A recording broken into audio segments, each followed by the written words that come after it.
Assalamualaikum warahmatullahi wabarakatuh. Waalaikumsalam warahmatullahi wabarakatuh. Sebelum kita mulai pembelajaran, baiknya kita berdoa. Monggo untuk ketua kelas Mas Haji dipimpin berdoa temannya. Ketua kelasnya saya terus ini. Baik, marilah teman-teman untuk memulai pelajaran Pak Mustaqim pada siang hari ini kita berdoa bersama-sama. Bismillahirrahmanirrahim. Raditu billahi Nabi Muhammadin nabiyyan wa rasulah. Rabbi zidni ilma warzuqni amin ya rabbal alamin. Alhamdulillahirabbil alamin. Ya, bagaimana kabarnya anak-anak?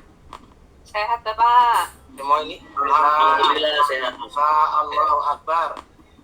tampak cerah-cerah ini, tampak ganteng-ganteng, tampak cantik. Nah, sebelum kita mulai saya absen dulu ya anak-anak. Ini Khairul Rijal, ada nih Khairul Rijal. Hadir Pak, hadir. Ini Nila mohon Mas maaf. Haji ini tadi Bisa dibisukan dulu Bu Nila. ya. Faik Iya, hadir. Pak, hadir. Ini Wahyu Eko ini gak hadir ini. Kemana ini? Apa sakit? Pindah sekolah, Pak. Wih, pindah, bukan anu. Terus kalau anu, Mbak Ana ini gak masuk ini. Ini Enggak izin masuk juga. juga, Pak. Izin, Pak. Sakit, Pak. Oh, iya. Sakit ya? Oh, sakit. Ya, gini, ada yang sudah menjenguk anak-anak? Belum, Pak. Sudah, Pak. Oh, Udah Pak, kemarin Pak. ada ya? Mohon sehat ya. Jadi gini anak-anak, jadi kalau ada teman yang sakit, yang paling dekat, tolong dijenguk ya. Siapa tahu dengan dijenguknya kali teman yang sakit itu menambah motivasi untuk berangkat sekolah. Kemudian untuk teman-teman yang nggak masuk karena mungkin ada kepentingan, mari kita doakan teman-teman yang sakit dan ada kepentingan, semoga sakitnya diangkat oleh Allah dan ketika ada permasalahan segera diselesaikan oleh Allah. Al-Fatihah.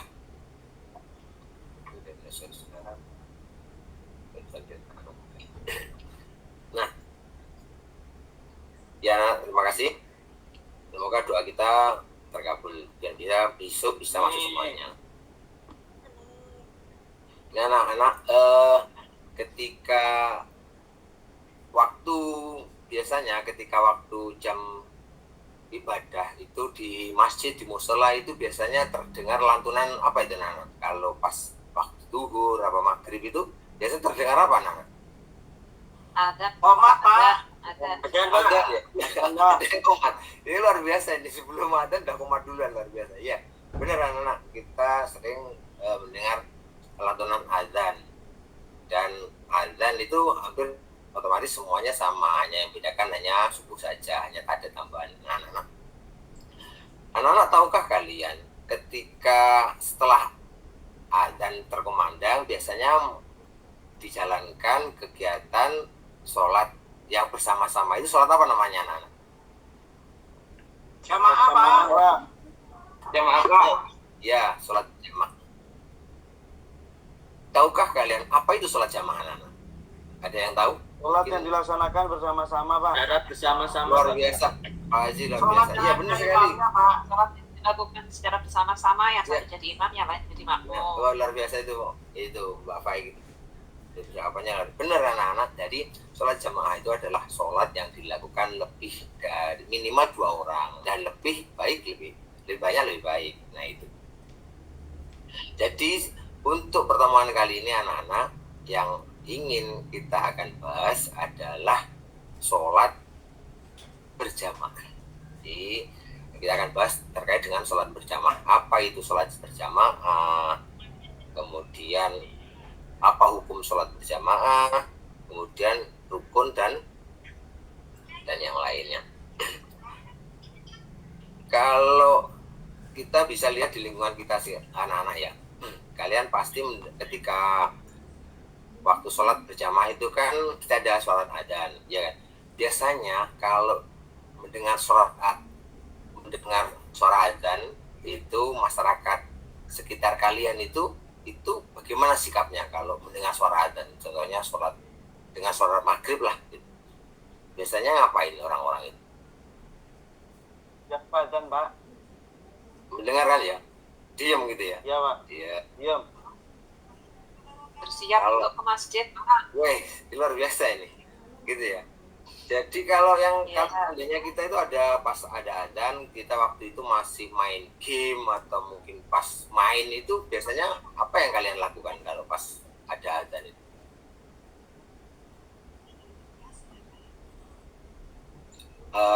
Nih, Mas Haji, mungkin kalau pas sampai main game ada adzan, biasanya apa yang kamu lakukan, Mas Haji? Berhenti dulu, Pak. Main gamenya berhenti dulu. Terus adzan lanjut lagi. Oh begitu ya. Sholat ya? Ya luar biasa ini sudah benar nih, Mas Haji ini termasuk orang-orang yang luar biasa. Ketika ada adzan itu akan tapi bagaimana kalau masyarakat sekitar lingkungan kita, kalau ada adzan itu biasanya tetap beraktivitas apa diem sesuai apa yang dikatakan Pak Mas Haji tadi? Gimana anak-anak? Macam-macam ya. Ada yang diem, ada yang tetap aja cuek aja gitu ya. Nah, Ya. gitu. Nah, biasanya setelah adzan orang mungkin mendengarkan. Habis adzan biasanya ketika tahu itu adzan duhur, habis mendengar adzan biasanya masyarakat itu akan ke masjid apa melanjutkan aktivitasnya, anak-anak? Biasanya gimana? Macam-macam, Pak. Macam-macam ya. Pak. Ada yang ke masjid ya kan, ada yang tetap melanjutkan. Nah, gini ya, jadi anak-anak dengan berbagai macam-macam kegiatan masyarakat sekitar kita ketika sholat, ketika ada suara azan, pas ketika masuk waktu sholat. Nah, jadi gini anak-anak, silahkan kalian ingat-ingat dan amati kebiasaan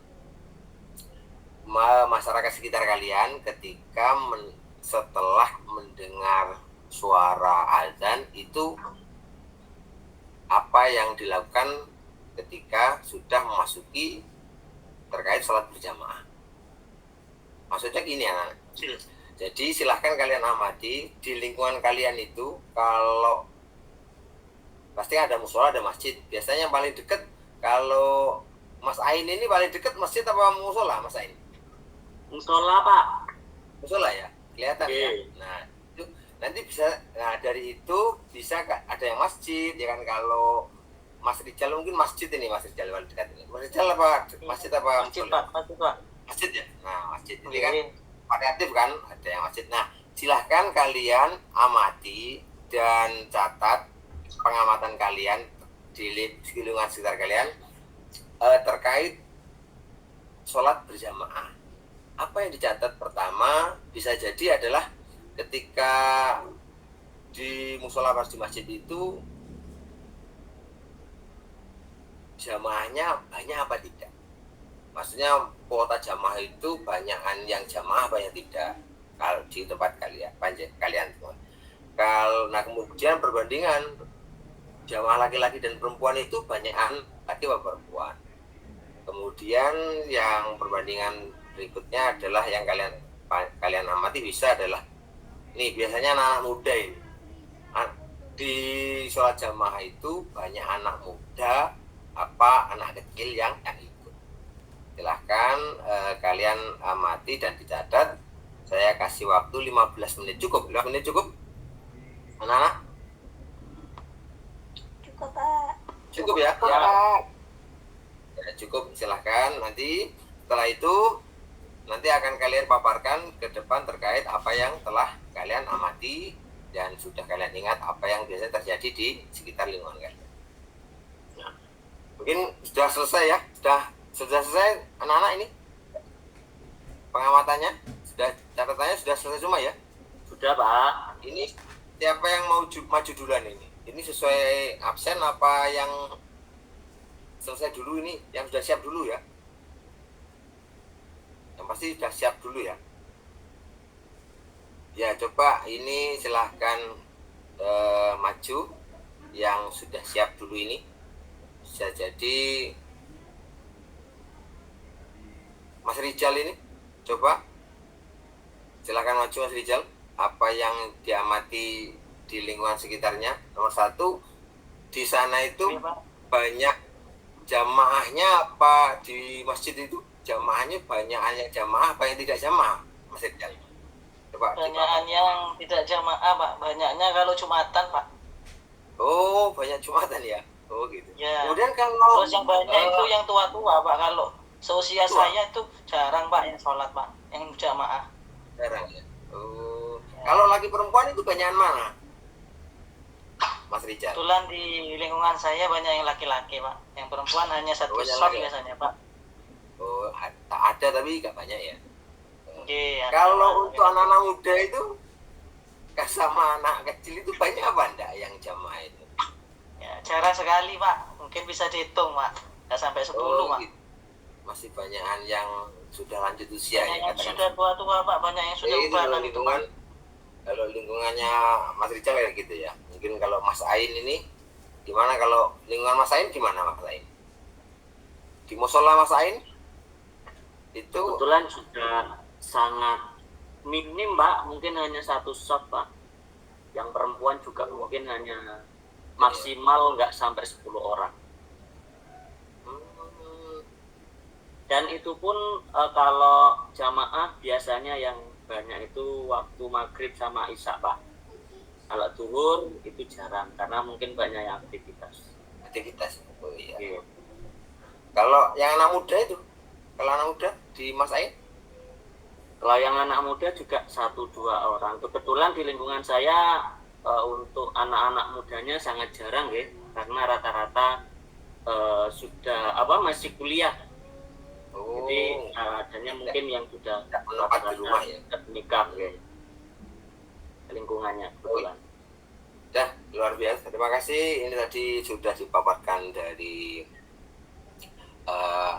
hasil paparan teman-teman kalian, ini sudah variatif sekali. Jadi ada beberapa yang memang perlu dipertanyakan sebenarnya.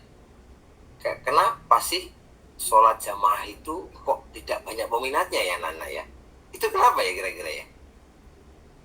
Mungkin apa ada yang tahu? Kenapa kok sholat berjamaah itu tidak banyak peminatnya? Kadang imamnya Mungkin- lama, Pak. Imamnya lama. Oh gitu. Oh iya. Oh begitu ya Mbak Faik ya. Lama. Kan di rumah Iya, gitu lama cepat gitu ya. imamnya. Jadi enak di rumah, sholat sendiri cepat selesai. Set, set, set, set. Oh, jadi gitu. Iya. Jadi pemikirannya seperti itu. Mungkin kemudian mengapa ya anak muda itu kok jarang yang mau sholat berjamaah ini? Ini kan kalian anak-anak muda ini, generasi muda ini. Kenapa kok jarang mau berjamaah itu? Kenapa itu? Gengsi, Pak. Ada yang gengsi ya? Gengsi sama siapa Akhirnya itu? ngamuan, Pak. Malu, Pak. Yes. Malu kumpul-kumpul enakan sendiri gitu. Oh gitu ya. Lebih Introvert, Pak. Mas Rusti introvert. bisa lebih aneh Pak. Ya, lebih bebas kalau sholat sendiri. Kadang Gitu, malas jadi juga, Pak. Enak di rumah. apa gini, masyarakat itu kira-kira banyak yang tahu apa yang nggak tahu ya tentang hukum sholat berjamaah itu? Menurut kalian itu banyak yang tahu apa enggak sih sebenarnya hukum sholat berjamaah itu? Yang nggak tahu, Pak. Ya nggak tahu ya. Enggak tahu, Pak. Ya, tahunya mungkin sholat itu wajib, tapi kalau berjamaah itu hukumnya tahu gitu ya. Nah ini anak-anak, jadi dari beberapa hasil kalian nanti bisa kalian simak video terkait materi pembelajaran terkait sholat berjamaah ini saya akan Pak Guru tampilkan. Ini silakan dilihat dan diamati dengan sesama terkait dengan materi pembelajaran sholat berjamaah ini ya. Ini mungkin videonya sekitar 20 menit. Silahkan diperhatikan semua dan dilihat sesama terkait dengan hukum, kemudian sunnah, rukun, itu nanti ada di sini. Kita tahu bersama bahwa sholat merupakan perintah Allah Subhanahu wa Ta'ala yang tidak boleh ditinggalkan. Meskipun dalam keadaan sakit atau dalam perjalanan, perintah sholat harus tetap ditegakkan.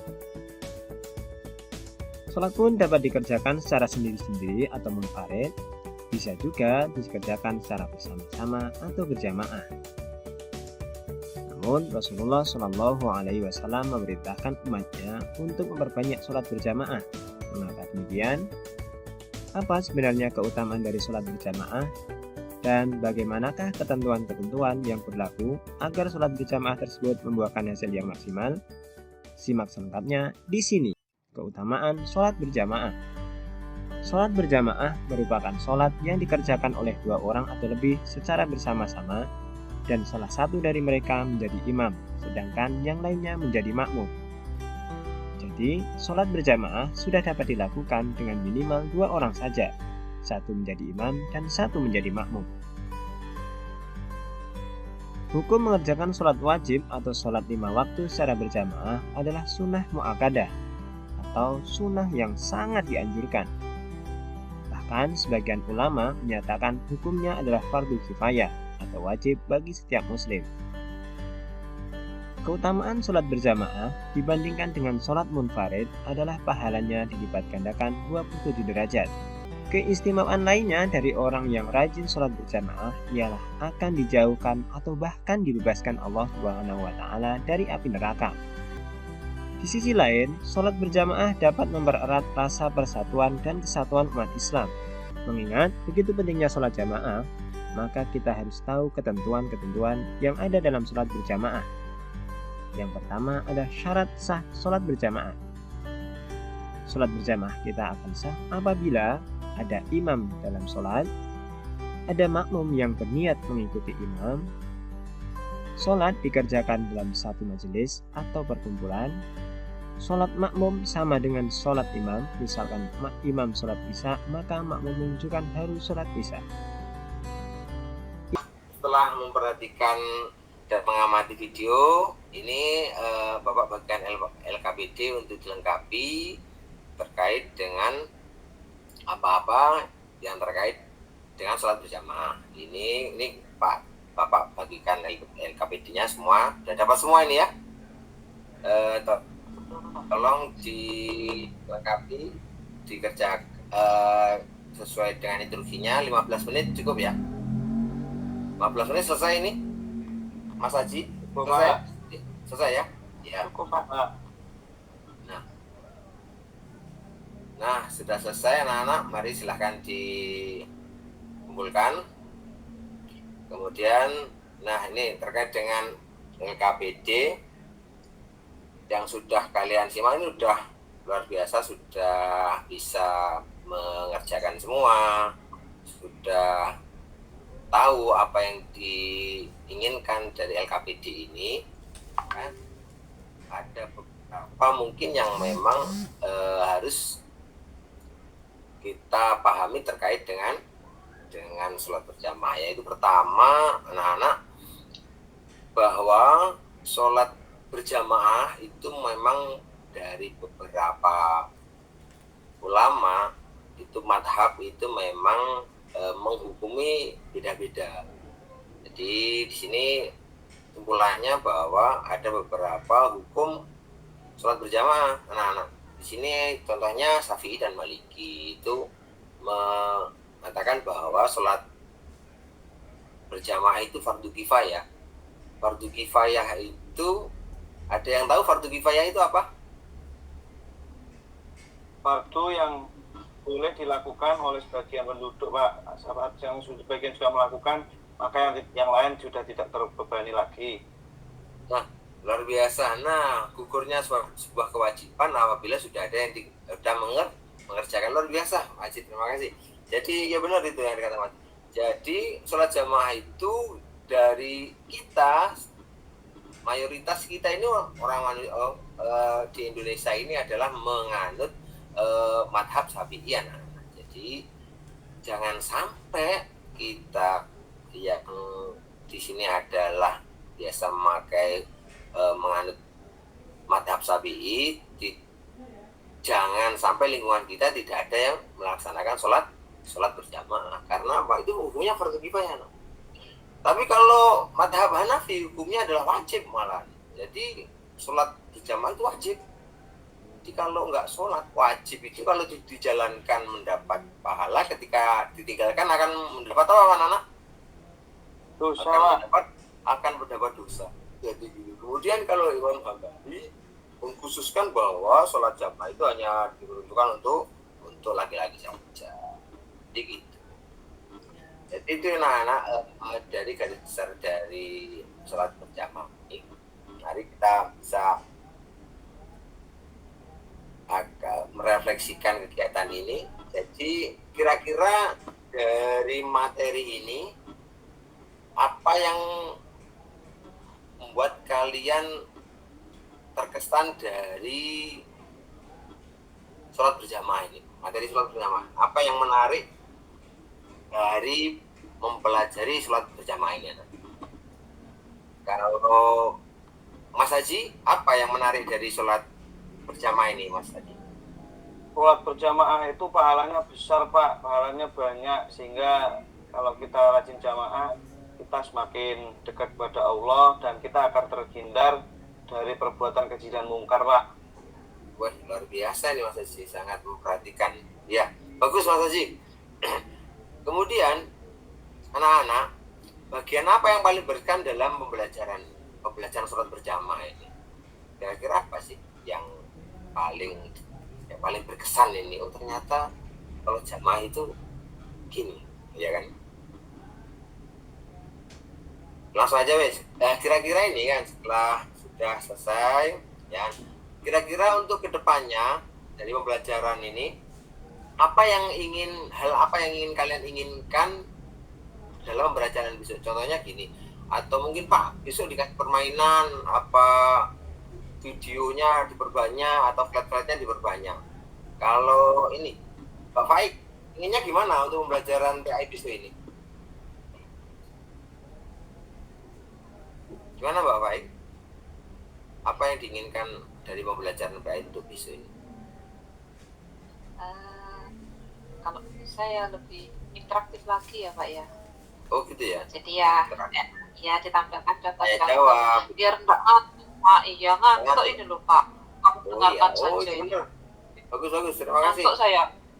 Iya. Iya, terima kasih ya Pak. Besok ya, untuk mulai besok kita akan mungkin Pak Takim akan lebih berinteraktif lagi pada teman-teman anak-anak ini ya. Kemudian Iya Pak. jangan Iya, lupa ngantuk ya, Pak.